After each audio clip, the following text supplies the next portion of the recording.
Hey guys, today I'm going to be doing a different video, and this video is a tutorial on how to create your own tornado. So first off, how to get into like the particle editor anyway. First you're going to do is you're going to go to either here or right click on the tab of Garry's mod and go to properties, and then you go to launch options and type this exact thing in. Once you put that in, you'll launch the game. Um, as you can see, I'm in the game mode. So if we press F10, this switches us into here. So it loads us into this interface here, and we go up to the top left corner that says File, and we click Dig.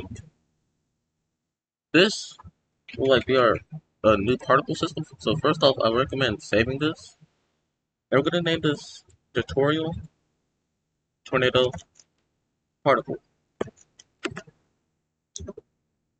And for me, this is like a long process. So like there will be like multiple parts to this. So it's gonna be like longer than 15 minutes by itself. So So as you can see, there's multiple windows. This is the particle definition window, which shows your particle systems. This here will show like the attributes for the particle systems. And this over here is the render screen to show the particle systems. So we'll go up here to this button that says create, and we get this little box that says enter particle system name. And all we're gonna do is just, for example, we're just gonna name this wall cloud flat. I put the tut part is short for tutorial, and once you put that in, you'll see uh over on this side a few things is added. So you see this render grid here that can be turned off or on, and the particle count. Now you can now the particle count goes up to 504. Like if I put this to like 10,000, it goes up to 504. No matter how high I put the max particles. But anyway, so first off, we're gonna tone this color down to a gray color, like a dark gray color. And over here, right here is like the material. So like we're gonna do a different particle system, which is particle slash smoke one under slash smoke underscore motes underscore alpha. And this will be, and the reason why I say flat here because the cloud is gonna be flat. You'll see in a sec. So we go to right here, we right click and we add render animated sprites, and operator. You only have to add one thing in the render, but there's quite a lot of few things you have to add in operator and a visualizer. And we do operator first, so alpha, theta, decay, and alpha, theta, and random. Movement lock the control point is important because this will like have your particles stay in put when moved. Movement rotate particle around axis. This is in, this is like mostly important because this will have the cloud rotate, and radius scale. I usually put this like 4. Oh, and another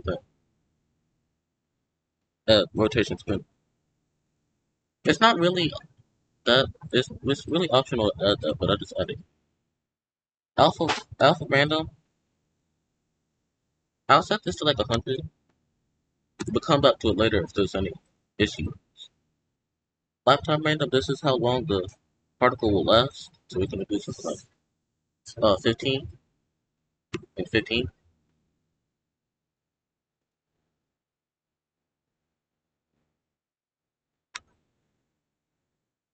The position modify offset random. This is very important to add because when not having this, the wall cloud will be like right here, like right where this render grid is, will be like on the ground. So you want to set this to like, let's say for example, 7,000. Usually, actually, most of my tornadoes have 7,000 height, like cloud. Most of my tornadoes have height, that height set. Position within sphere is also very important because if you don't have this in game, the particles will form up in the sky, and it's like it'll form like up in the up here, and it won't really look good. It's supposed to like spawn where your particle actually is supposed to be spawned, but instead it spawns like here, and then it's like up in the center of the sky. So you want to add that. Set the last number of the distance bias to 0 so that it will form a flat sphere, and the distance maximum put to like 13,000. Uh, Radius random. This is how big the particles are initially, which I'll do 3,000. Actually, no, let's do 5,000. Let's do 5,000. I recommend. And last but not least is rotation random, so that the particles will have a random rotation when emitted. Now we go down to emitter. We'll add emit continuously. Uh, okay, so for this specific particle, it doesn't show in 3D. Um, but we go here. So for example, I'm gonna change this one just really quick. So for example, I know all the particles in this, so we'll see. So as you can see, you have a cloud forming that in 3D orientation. However, if we set this to, we set the, we go here, go to orientation type, it's still in 3D, but it's not visible because this is not a 3D type texture. But if we go to orientation type and we set this to 2, you can see um there's a flat cloud, a flat cloud particle. Usually I put sequence random and I do something like 2. This is high. This was like recommended by Mr. Wedge. I'm gonna do the actually I'm gonna make the cloud just a bit smaller so that it's not like too big. All right, so now we have the wall cloud. I'm gonna set the distance not distance the emission rate to 15, and as you can see, there's a wall cloud here. So, and usually I don't really do this often, but I put uh color random on the wall cloud, on the flat wall cloud, so like it gives it like a coloration of colors at one point. So as you can see, there's a bit of darkness and a bit of brightness on one side, or actually in the particle itself, and that's pretty cool. So we're gonna set this to like I'll just say the 5, just to yeah. And if you ever want to,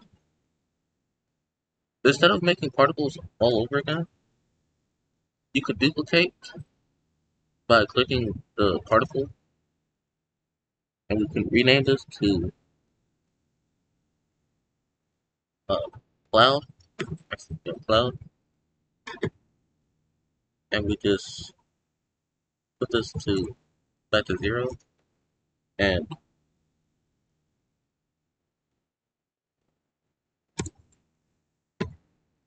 there you go. There's a wall cloud structure. Now this particle is huge. So there you go. Wait, does sequence random do this? Like with the wall cloud? Yeah, it's sequence random. So as you can see, there's the wall cloud there. Now you can actually let's duplicate another a second cloud right here, which this part will be a completely different texture. This is a type of texture that is shown.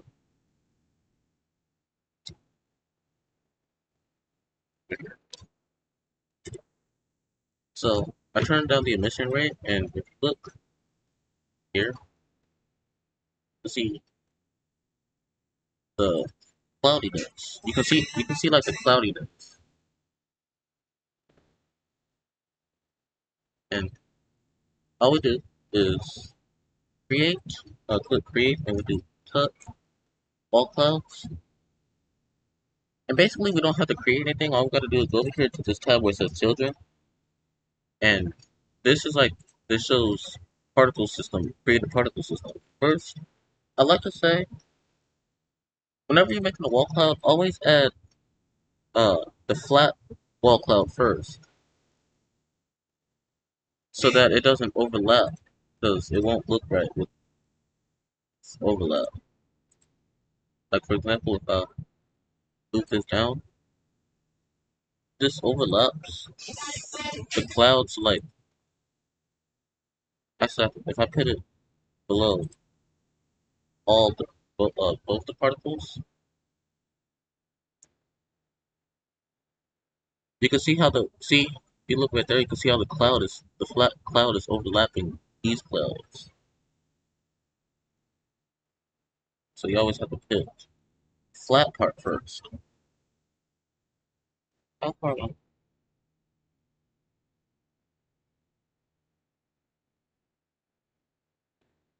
All right. So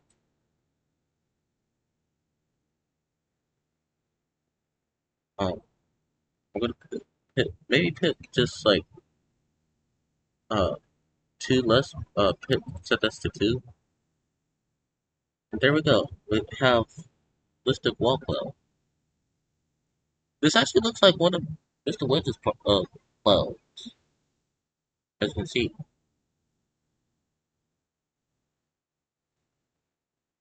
Um,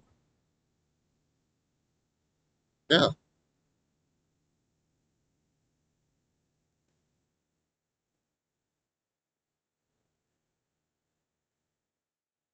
So yeah, this one goes. So I have to end this book right here. So part two will be part two will be after this, right, like right after this, because it's about to go over 15 minutes right here. So